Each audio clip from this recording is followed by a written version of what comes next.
Sa ngalan ng Ama at ng Anak at ng Espiritu Santo, Amen. sumainyo ang Panginoon. At sumayo rin. Mga kapatid, ngayon ay ipinagdiriwang natin ang kapistahan ng pagtatalaga sa Basilika o sa Palasyong Simbahan ng San Juan Laterano sa Roma. Ito'y paalala sa ating lahat na tayo bilang simbahan ay itinalaga din sa ating Panginoon nung tayo ay binyagan. Kaya't upang maging marapat tayo sa banal na pagdiriwang, halina't pagsisihan natin ang ating mga kasalanan, ang mga pagkakataong tinalikuran natin ng mga pangako natin sa binyag.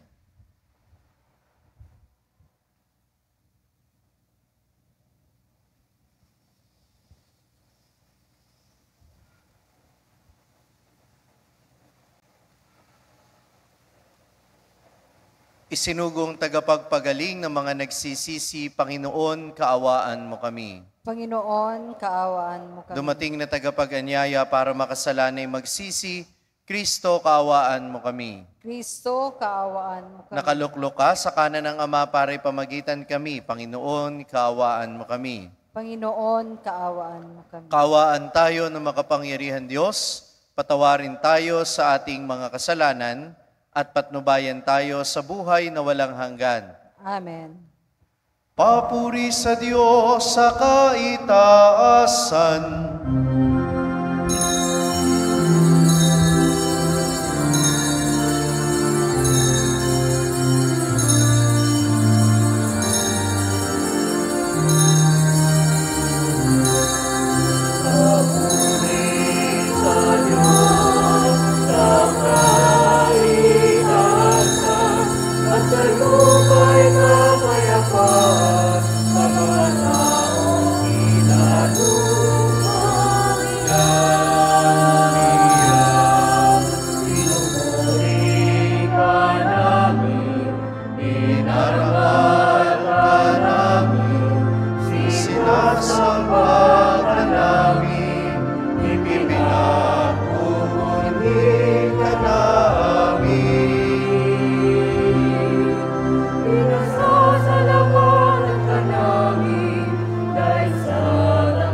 Manalangin tayo. Ama naming makapangyarihan, Ang iyong mga hinirang ay minarapat mong tawaging iyong sambayanan.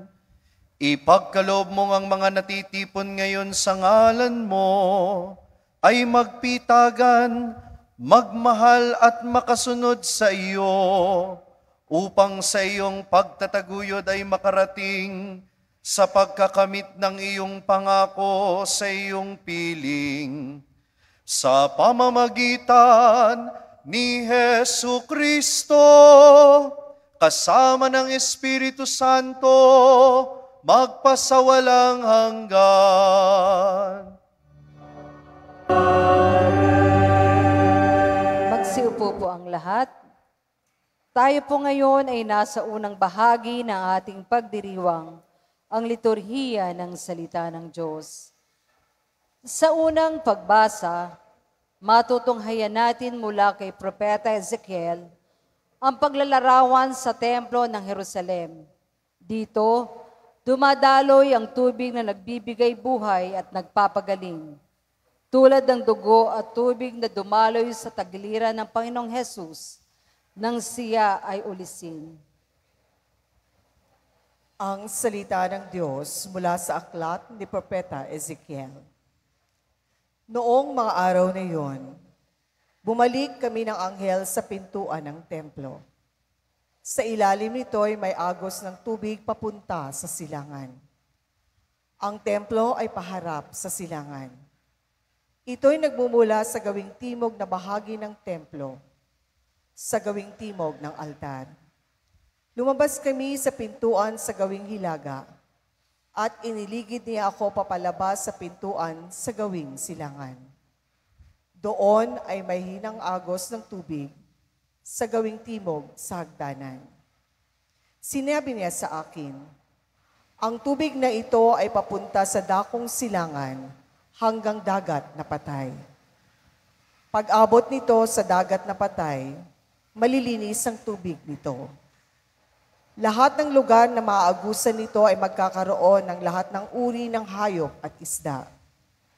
Pagdating ng agos nito sa dagat na patay, magiging tabang ang tubig ng dagat. Lahat ng lugar na aabutin nito ay magkakaroon ng buhay. Sa magkabilang pangpang ng ilog, ay tutubo ang sari-saring punong kahoy at makakain ang bunga. Hindi malalanta ang mga dahon nito, ni mawawalan ng bunga, pagkat ang didilig dito ay ang tubig na umaagos mula sa templo. Ito ay patuloy na mamumunga sa buong taon. Ang bunga nito ay pagkain, at gamot naman ang mga dahon. Ang salita ng Diyos. Salamat sa Diyos.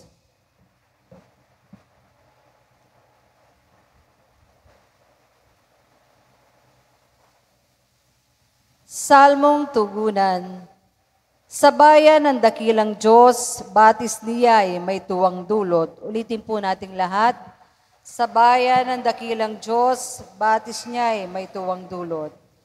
Ang Diyos ang lakas natin at kanlungan, at handang saklolo kung may kaguluhan. Di dapat matakot, mundo'y mayanigman, kahit nasa dagat ang bundok ay mabuwal. Sa bayan ng dakilang Diyos, batis niya'y may tuwang dulot. May ilog ng galak sa bayan ng Diyos, sa banal na templo'y ligaya ang dulot. Ang tahanang lungsod ay di masisira, ito ang tahanan ng Diyos na dakila, mula sa umaga ay kanyang alaga. Sa bayan ng dakilang Diyos, batis niya'y may tuwang dulot. Nasa atin ang Diyos na makapangyarihan, ang Diyos ni Jacob na ating kanlungan. Anuman ang kaniyang ginawa sa lupa, sapat ng pagmasdan at ika'y hahanga. Sa bayan ng dakilang Diyos, batis niya'y may tuwang dulot.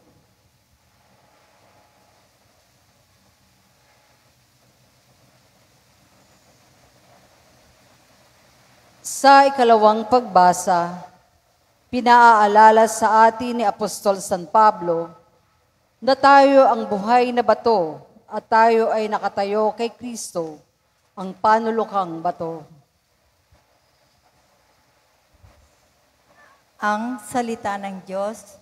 Mula sa unang sulat ni Apostol San Pablo sa mga taga-Korinto.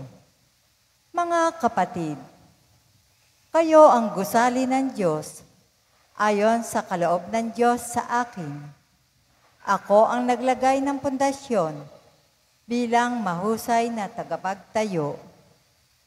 Iba naman ang nagpapatuloy ng pagtatayo ng gusali. Ngunit, maging maingat ang bawat nagtatayo sapagkat wala nang ibang pundasyon na maaaring ilagay liban sa nailagay na si Hesukristo. Hindi ba ninyo alam na kayo'y templo ng Diyos at naninirahan sa inyo ang kanyang Espiritu? Parurusahan ng Diyos ang magwasak ng templo niya sapagkat banal ang templo ng Diyos at kayo ang templong iyan. Ang salita ng Diyos. Salamat sa Diyos. Sa Ebanghelyo, natutunghayan natin ang paglilinis sa templo ng Panginoong Hesukristo, tanda ng pagmalasakit niya sa bahay ng Ama. Ginamit niya ang bagay na ito upang tukuyin na siya mismo ang templo at tayo naman na katawan ni Kristo ay templo ng Espiritu Santo. Magsitayo po ang lahat, tayo po ay magbigay galang sa mabuting balita ng Panginoon.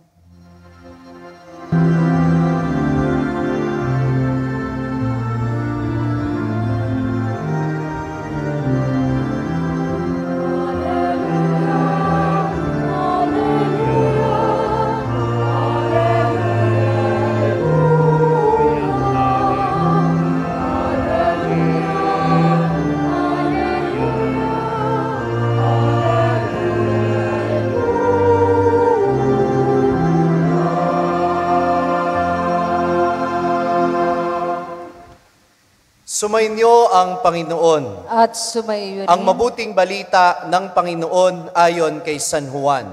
Papuri sa iyo, Panginoon. Malapit na ang Paskwa ng mga Hudyo. Kaya't pumunta si Jesus sa Jerusalem. Nakita niya sa templo ang mga nagbibili ng mga baka, mga tupa at mga kalapati at ang mga mamamalit ng salapi. Gumawa siya ng isang panghagupit na lubid at ipinagtabo yan palabas. Ang mga mangangalakal, pati mga baka at tupa, isinabog niya ang salapi ng mga mamamalit at ipinagtataob ang kanilang mga hapag. Sinabi niya sa mga nagbibili ng kalapati, alisin niyo ran dito. Huwag ninyong gawing palengke ang bahay ng aking ama. Naalala ng kanyang mga alagad na sinasabi sa kasulatan, ang aking malasakit sa iyong bahay ay parang apoy na nag-aalab sa puso ko. Dahil dito'y tinanong siya ng mga Hudyo, anong tanda ang maibibigay mo upang patunayang may karapatan kang gawin ito? Tumugon si Jesus, gibain ninyo ang templong ito at muli kong itatayo sa loob ng 3 araw. Sinabi ng mga Hudyo, 46 na taon na ginawa ang templong ito at itatayo mo lamang sa 3 araw? Ngunit ang templong tinutukoy ni Jesus ay ang kanyang katawan. Kaya't nang siya'y maling mabuhay, naalala ng kanyang mga alagad ang sinabi niya ito at naniwala sila sa kasulatan at sa mga sinabi ni Jesus. Ang mabuting balita ng Panginoon. Pinupuri ka namin, Panginoong Hesukristo. Magsupo po ang lahat. Magandang gabi po sa inyong lahat. Magandang gabi din po naman. Unay, linawin muna natin ang mga gumugulo sa inyong isip ngayon. Father, kami po'y pumunta dito para magsimba para sa araw ng linggo. Bakit iba ang misa ngayon? Ang misa'y pista. Una, sa talaan ng mga pagdiriwang sa simbahan, higit na mataas ang pagdiriwang ng kapistahang ito kaysa sa linggo ng karaniwang panahon. Kaya kahit linggo ng karaniwang panahon ang ipinagdiriwang natin kadalasan, kapag Sabado ng gabi, sa diwang ito na mas mataas ang kapistahan kaysa sa karaniwang panahon, ang ipagdiriwang ngayong gabi ay ang kapistahan ng pagtatalaga sa San Juan ng Laterano sa Roma.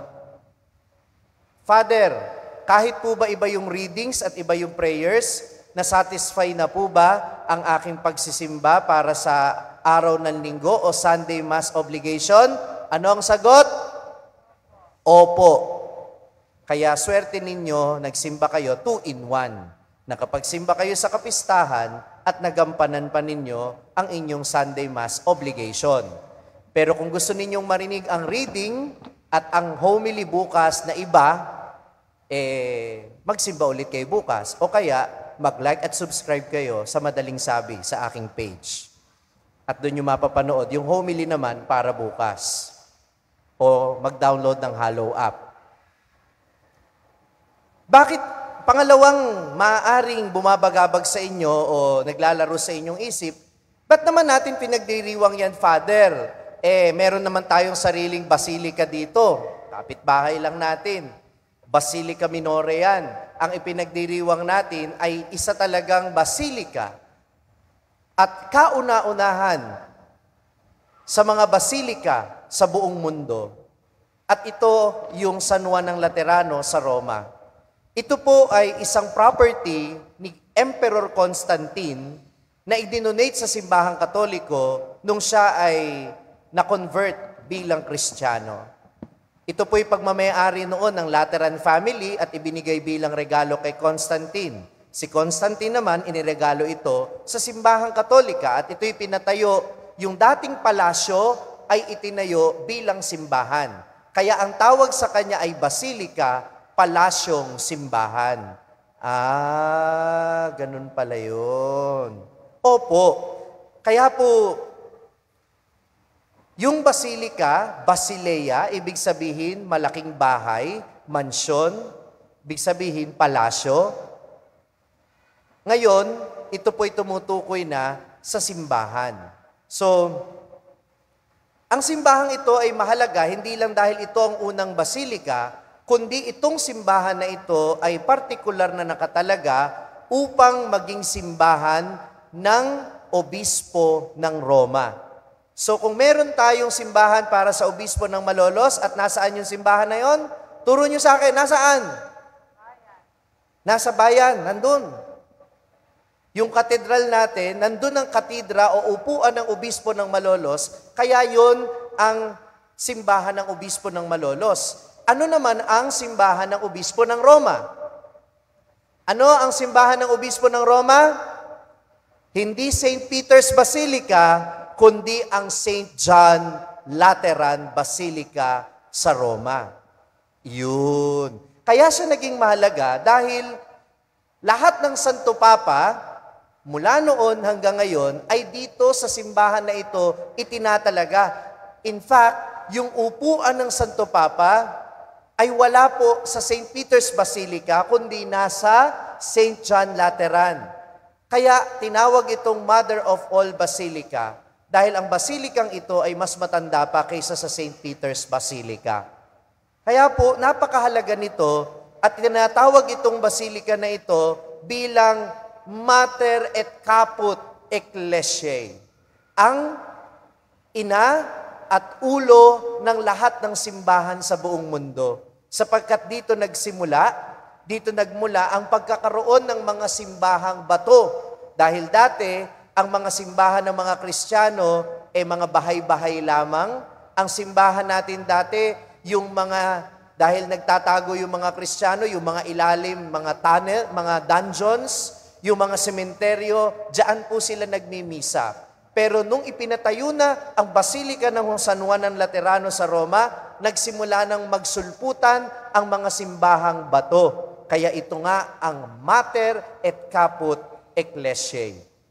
Kaya po'y pinagdiriwang natin ito sapagkat nagpapasalamat tayo sa Panginoon na tayo bilang simbahang tao ay mayroon tayong mga simbahang bato na sumasagisag sa katatagan at katapatan ng pagmamahal ng Diyos sa kanyang simbahan. Palakpakan niya po natin ang Panginoon. So every time that you see a church, a church building, always be reminded that this is a symbol of our community. Ang simbahang bato ay simbolo ng simbahang tao. Kaya dapat kapag maganda ang simbahang bato, ang simbahang tao ay dapat maganda rin. Tingnan nyo nga yung katabi ninyo. Naku po, napanak po yung iba, no? At kung ang simbahang bato ay malinis, ang kalooban ng Kristiyano ay dapat malinis. Kaya nakalulungkot kapag ang simbahan marumi. At kapag ang mga nagsisimba, nag-iiwan ng kalat sa simbahan. Dahil ito'y sagisag ng ating pamayanan, dapat ito'y ating inaalagaan. Amen po ba yon?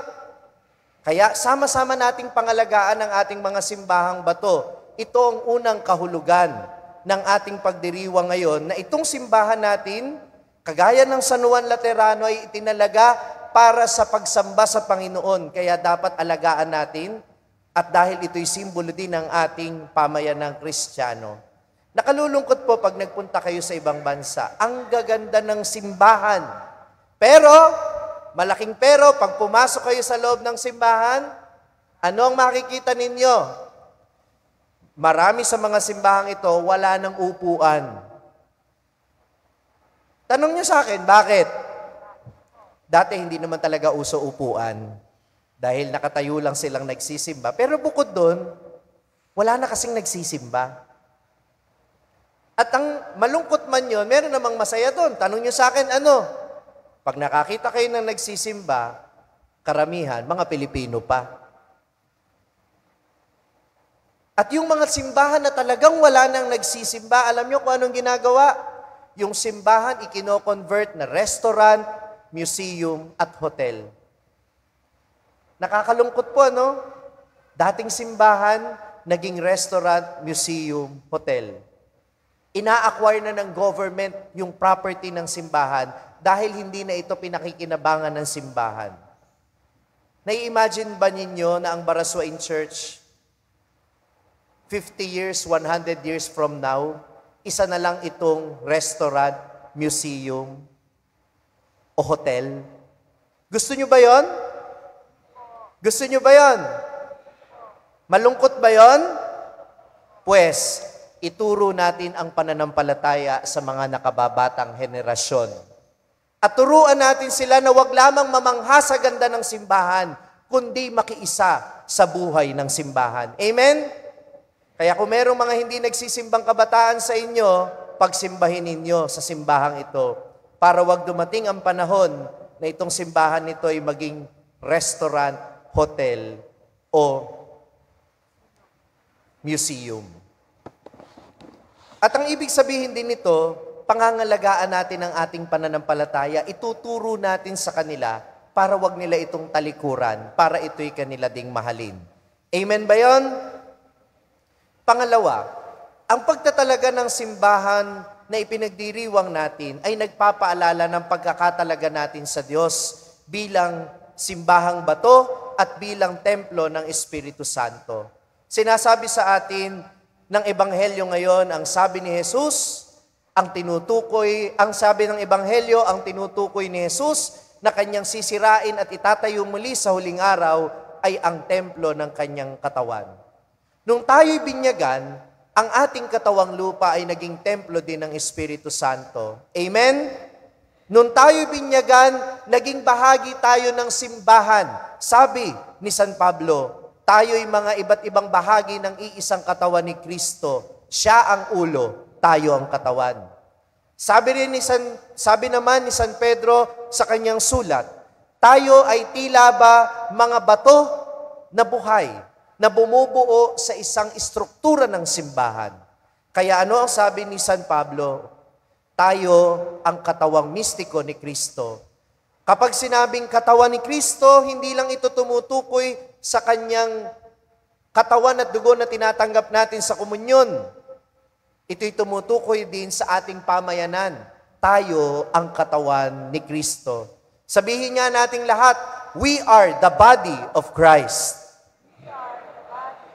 Kaya kung tayo ang katawan ni Kristo, tayo ang katuparan ng propesiya ni Ezekiel sa unang pagbasa. Ang sabi po sa propesiya ni Ezekiel sa unang pagbasa, nakita niya ang isang templo at dumadaloy mula rito ang tubig. Lahat ng madaanan ng tubig na halaman ay sumisigla. Nagkakaroon ng mayabong na mga dahon at mga sanga. Walang namamatay. Pati yung dagat na patay ay nalinis ng tubig na dumadaloy mula sa templo. Hindi po nila naiintindihan yung kahulugan nun. Nung panahon na sinasabi ni Propeta Ezekiel yun. Pero ang lahat ng ito'y nagkaroon ng kahulugan nung nakapako ang Panginoong Hesus sa krus. At ano ang ginawa ng sundalo nung siya'y patay na? Ano ang ginawa ng sundalo? Inulos ang kanyang tagiliran. At ano ang dumaloy mula sa kanyang tagiliran? Dugo at tubig. Ang dugo ng banal na Eukaristiya at ang tubig ng binyag na naglilinis sa ating kaluluwa. At ang lahat ng daluyan nito ay nagkakaroon ng buhay at sumisigla, kagaya ng propesiya ni Propeta Ezekiel. Kaya sino ang katuparan nun? Si Jesus ang tinutukoy na templo doon. At ang kanyang simbahan na kanya ding katawan, kung paanong dumaloy ang dugo at tubig sa kanyang katawan sa krus. Tayo ang katawan ni Kristo at dumadaloy ang kanyang biyaya na nagbibigay buhay hanggang sa ngayon sa pamamagitan ng sakramento ng ating simbahan. Palakpakan niya po natin ang Panginoon at ang simbahan na kanyang tinatag. Kaya ang pagdaloy ng tubig at dugo mula sa tagiliran ni Jesus ay nagpapatuloy hanggang sa panahon natin ngayon. Ito ang nagbibigay ng buhay sa iyo. Kaya kahit stress na stress ka sa buong linggo, kapag nagsimba ka, ramdam mo na may kakaiba kang sigla. Tama o mali? Latang-lata ako, Father, pag hindi ako nakakasimba kasi hindi ka nadaluyan ng kanyang dugo at tubig. Nung tayo'y binyagan, di ba nagkaroon tayo ng bagong buhay, ng bagong sigla? At itong binyag na ito ay pinapanariwa natin kapag tayo'y nagkukumpisal at humihingi ng tawad sa ating mga kasalanan. In short, yung mga sakramento hanggang ngayon ang nagiging pamaraan para patuloy tayong daluyan ng tubig at dugo mula sa tagiliran ni Jesus, kagaya ng dumadaloy sa tagiliran ng templo. Kaya ang tanong, ikaw bilang Kristiyano, nagiging daluyan ka ba ng biyaya at buhay na nanggagaling sa Diyos? Tayo ang simbahan, tama o mali? Ikaw na kumakatawan sa simbahan, kapag ba nakikita ka ng mga kasamahan mo sa trabaho, sila ba ay nabubuhayan ng loob o nasisiraan ng loob? Kapag ba nakikita ka ng kapitbahay mo o ng kamag-anak mo, kapag dumadaan ka sa kanila o nakikita kanila, lumiliwanag ba ang kanilang muka o nagdidilim ang kanilang paningin? Ikaw ba'y pinagmumula ng biyaya at buhay? Dinadaluyan ka ba ng biyaya at buhay na tinatanggap mo sa sakramento ng banal na Eucharistia at tinanggap mo nung ikaw ay bininyagan? Kapag ba nakikita ka ng mga kaibigan mo at mga kaklase mo, sila ba'y nai-inspire o na-expire? Ikaw ba'y inspiration o ikaw ba'y toxic person? Mga kapatid, dumadaloy ang biyaya ni Jesus sa pamamagitan natin. Ang tanong, pinadadaloy ba natin o nagiging dead end tayo ng biyaya ng Diyos? Tayo ay dapat maging daluyan ng kanyang pagpapala. Kaya yun ang magandang itanong natin sa sarili ngayon. Itinalaga tayo sa Diyos upang maging Kanya. And our life's purpose is supposed to be the purpose of God in our lives. At ano ang purpose ng Diyos para sa atin? Katulad ni Jesus, katulad ng simbahan, hindi lang kagaya ng St. John Lateran, kundi kagaya ni Jesus, tayong lahat maging daluyan ng buhay at pagpapala para sa iba. Amen? May papangako ba natin sa Panginoon na simula ngayon linggong ito, araw-araw, i-commit naman natin yung sarili natin na lahat ng makakasalamuhan natin, may inspire natin. Pwede namang masimulan yan sa pamamagitan lang ng pagngiti. Sabi nga ni Pope Francis, May nagtrending siyang video kamakailan pero matagal na niyang sinabi yon na ang Kristiyano daw bawal lang nakasimangot. Dahil tayo ay katawan ni Kristo na muling nabuhay. Hindi tayo natapos sa krus, tayo muling nabuhay. Kaya dapat makikita sa mukha natin ang muling pagkabuhay ng Panginoon. Tignan nyo nga po yung katabi ninyo. O yan, malapit na yatang mamatay sa antok. Malapit nang makatulog. Pero ang punto, ikaw ay binyagan. Ikaw ay tumatanggap ng biyaya ng buhay at kaligtasan sa bawat misang iyong dinadaluhan. Sana lang naman, sa iyong trabaho, sa iyong pamilya, sa iyong pamayanan, saan ka man naroon, ang maibigay mo inspirasyon, ikaw ay makapagbahagi ng buhay at pagpapala sa ibang tao. Amen.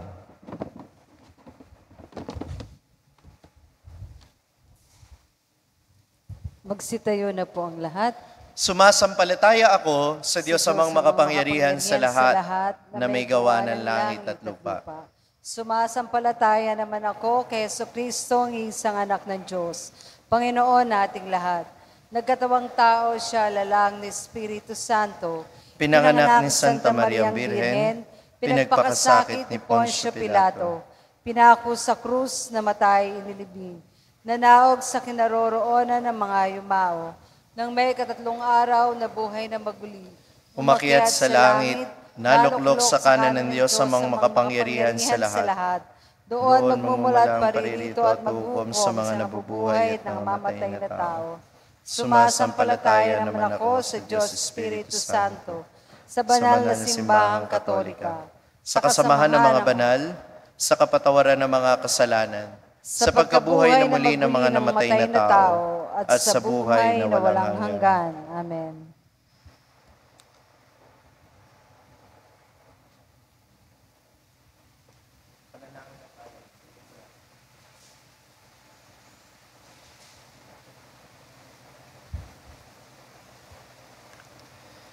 Nananahan ang ating tagapagligtas sa buhay na templo ng kanyang simbahan, isang binyagang bayan na tinipon sa ilalim ng kahalili ni San Pedro.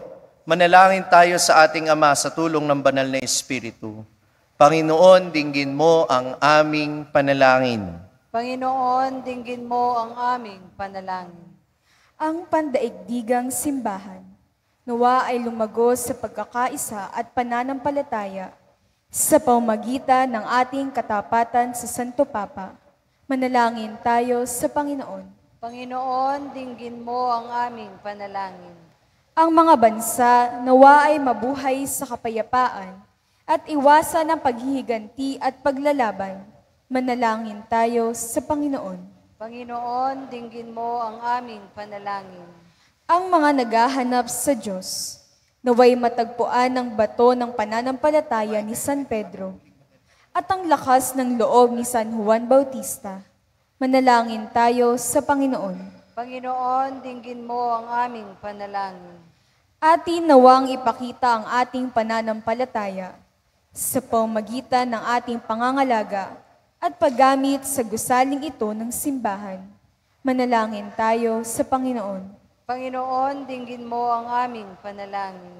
Ang mga yumao, naway maging mga buhay na bato sa walang hanggang templo. Manalangin tayo sa Panginoon. Panginoon, dinggin mo ang aming panalangin. Isama natin sa ating panalangin ang intensyon ng mga nagpamisa at idulog natin sa Panginoon ang ating mga kahilingan.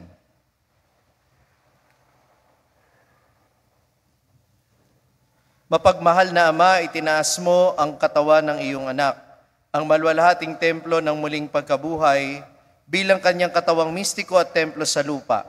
Iniaalay namin sa iyo ang aming panalangin, taglay ang pag-asa na makakabahagi kami sa kanyang muling pagkabuhay sa pamamagitan ni Kristo ang aming Panginoon.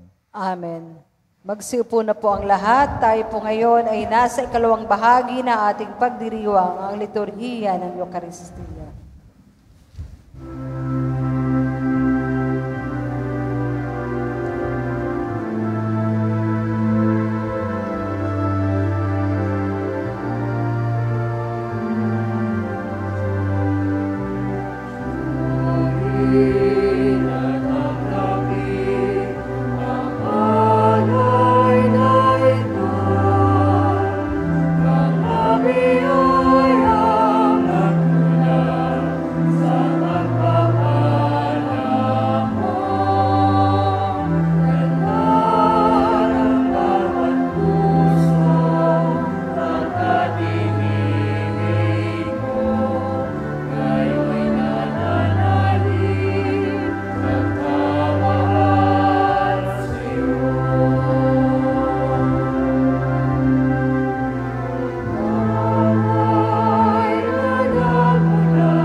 upang itong ating paghahain ay kalugdan ng Diyos amang makapangyarihan. Tanggapin nawa ng Panginoon itong paghahain sa iyong mga kamay, sa kapurihan niya at karangalan sa ating kapakinabangan at sa buong sambayanan niyang banal. Ama naming lumikha, tanggapin mo ang paghahain ito at ipagkaloob mo sa mga nananalangin sa iyo ang lakas na dulot ng pakikinabang sa mga iniaalay dito sa pamamagitan ni Hesu Kristo, kasama ng Espiritu Santo magpasawalang hanggan. Sumainyo ang Panginoon.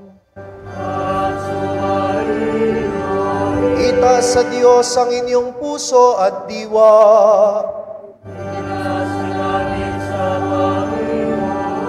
Pasalamatan natin ang Panginoong ating Diyos.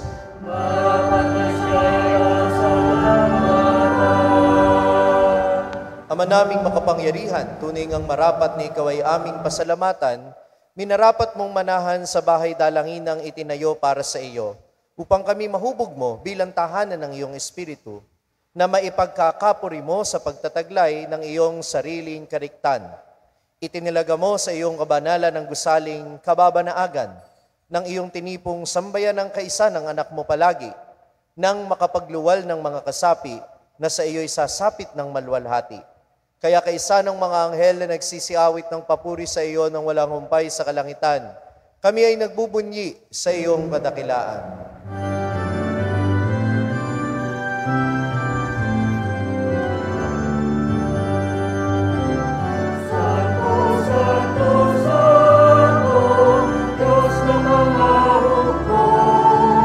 Napupuno ang langit at lupa ng kadakilaan mo.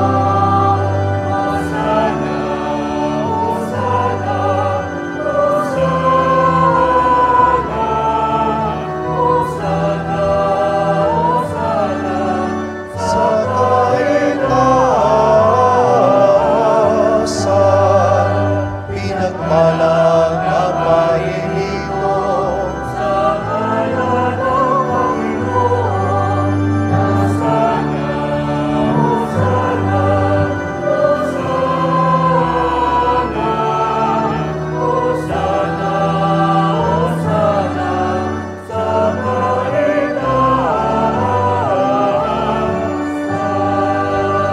Magsiluhod po ang lahat.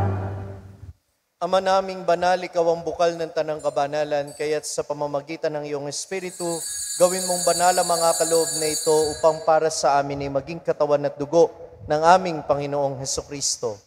Bago niya pinagtiis ang kusang loob na maging handog, hinawakan niya ang tinapay, pinasalamatan kaniya. Pinaghati-hati niya yon, iniabot sa kaniyang mga alagad at sinabi, tanggapin ninyong lahat ito at kanin, ito ang aking katawan na ihahandog para sa inyo.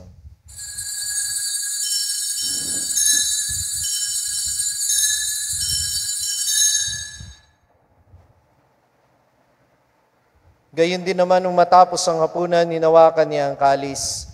Muli kanyang pinasalamatan. Iniabot niya ang kalis sa kanyang mga alagad at sinabi, tanggapin ninyong lahat ito at inumin. Ito ang kalis ng aking dugo ng bago at walang hanggang tipan. Ang aking dugo na ibubuhos para sa inyo at para sa lahat. Sa ikapagpapatawad ng mga kasalanan, gawin ninyo ito sa pag-alala sa akin.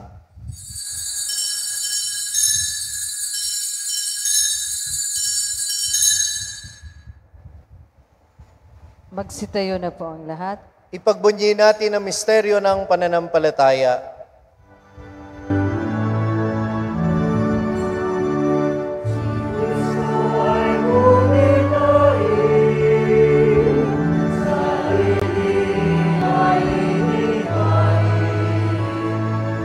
Bilang pagkain inumin, pinagsasaluhan natin.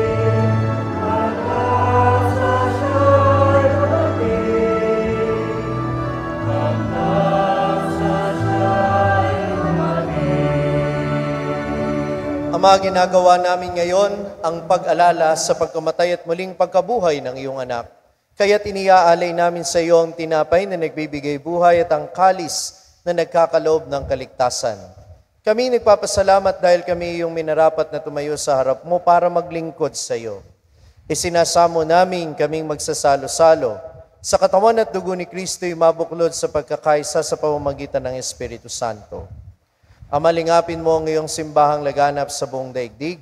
Puspusin mo kami sa pag-ibig kay San Francisco na aming Papa at ni Dennis na aming Obispo at ng Tanang Kaparian. Alalahanin mo rin ang mga kapatid naming nahimlay na may pag-asang sila'y muling mabubuhay, gayon din ang lahat ng mga pumanaw. Kawaan mo sila at patuloyin sa iyong kaliwanagan. Kawaan mo at pagindapatin kaming lahat na makasalo sa iyong buhay na walang wakas, kaysa ng mahal na Birheng Maria na Ina ng Diyos, ang kanyang kabiyak ng puso si San Jose, kaysa ng mga apostol at ng lahat ng mga banal na namuhay dito sa daigdig ng kalugod-lugod sa iyo. May pagdiwang nawa namin ang pagpupuri sa ikararangal mo sa pamamagitan ng iyong anak na aming Panginoong Hesukristo. Sa pamamagitan ni Kristo kasama niya at sa Kanya, ang lahat ng parangal at papuri ay sa iyo, Diyos amang makapangyarihan, kasama ng Espiritu Santo, magpasawalang hanggan.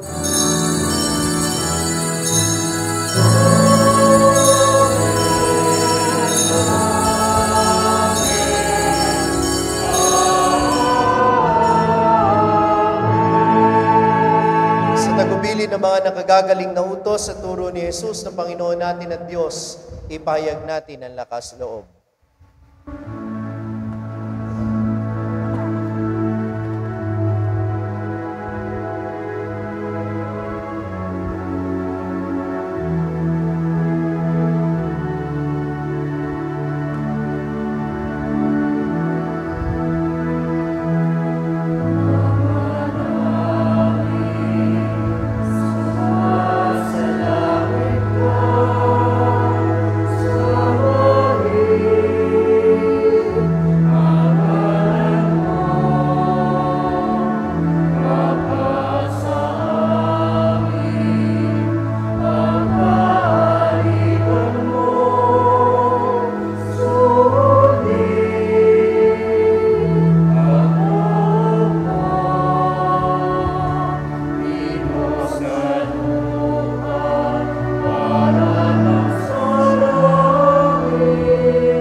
namin kami adya sa lahat ng masama, pagkalooban ng kapayapaan araw-araw, iligtas sa kasalanan at ilayo sa lahat ng kapahamakan.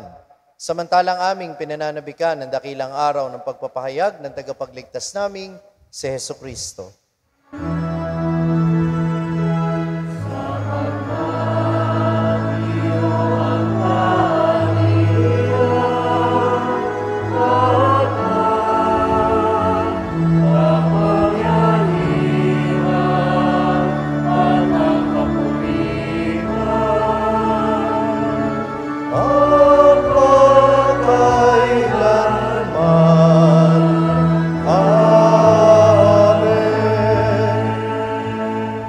Panginoong Kristo, sinabi mo sa iyong mga apostol, kapayapaan ang iniiwan ko sa inyo, ang aking kapayapaan ang binibigay ko sa inyo.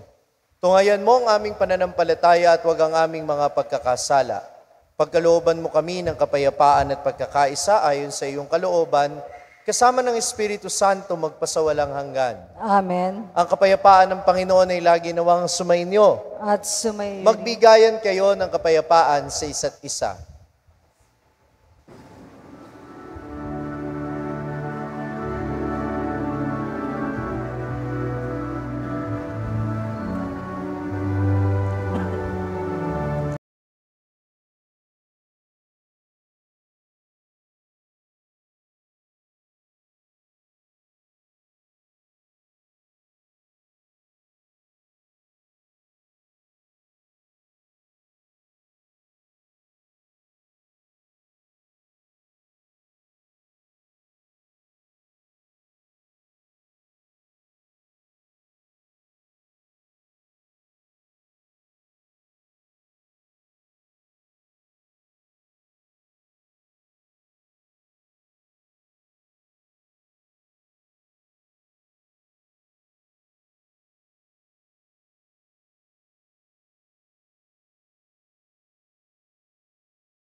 Palad ang mga inaanyayahan sa kanyang piging. Panginoon, hindi ako karapat-dapat na magpatuloy sa iyo, ngunit sa isang salita mo lamang ay gagaling na ako.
Magsitayo na po ang lahat.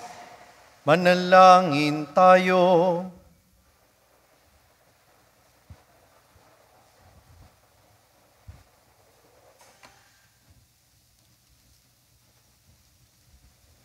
Ama naming mapagmahal, niloob mong ang lunsod ng kapayapaan sa langit ay aming mabanaagan. Sa nakikita naming sambayanan mo sa lupang ibabaw, ipagkaloob mong sa aming pakikinabang, kami panahanan ng iyong kagandahang loob.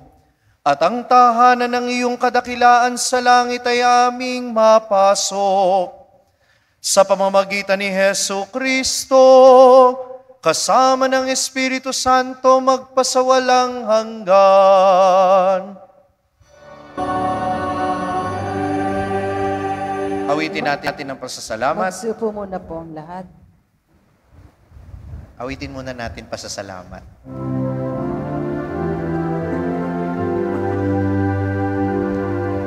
Salamat, Panginoon. Salamat. Salamat, salamat sa iyo.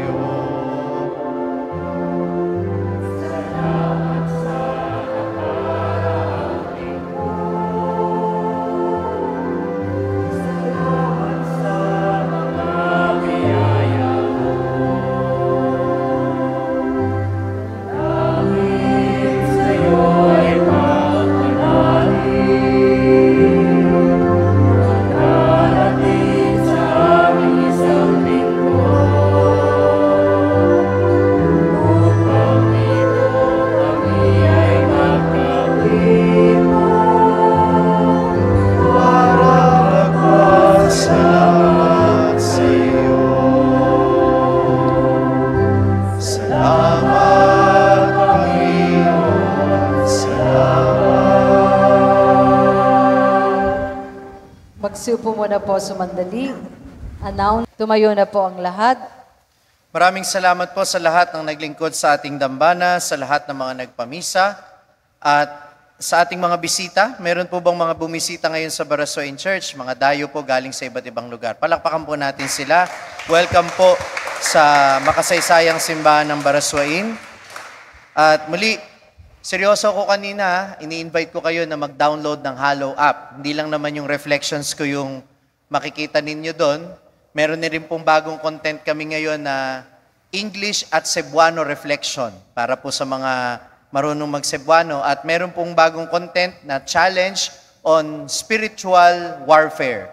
So kung interesado po kayo tungkol sa exorcism at ano yung mga dasal na pwede nyo dasalin sa mga panahon na sa palagay nyo hinahamon po kayo ng masamang espiritu, ay matatagpuan po ninyo yan sa #1 Catholic meditation app sa buong mundo, ang Hallow app.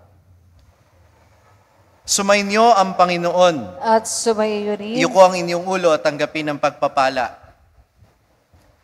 Ang poong may kapal ng langit at lupa na tumipon sa inyo sa pagtatalaga ng tahanang ito, sa ngalan niyang dakila, ay magawad nawa sa inyo ng nag-uumapaw niyang pagpapala ngayon at magpasawalang hanggan. Amen. Gawin niya nawa kayong maging kanyang tahanan na pinamamahayan ng Espiritong Banal na tumipon sa mga nagkahiwa-hiwalay at kay Kristo ay pinag-iisa ang tanan ngayon at magpasawalang hanggan. Amen. Nawa kayong dinalisay upang panahanan ng poong may kapal ay magkamit ng ligayang pamana kailanman sa tanang mga banal ngayon at magpasawalang hanggan. Amen. At pagpalain kayo ng makapangyarihan Diyos Ama at Anak at Espiritu Santo. Amen. Tapos na ang ating pagdiriwang, humayo kayo sa kapayapaan ni Kristo. Salamat sa Diyos.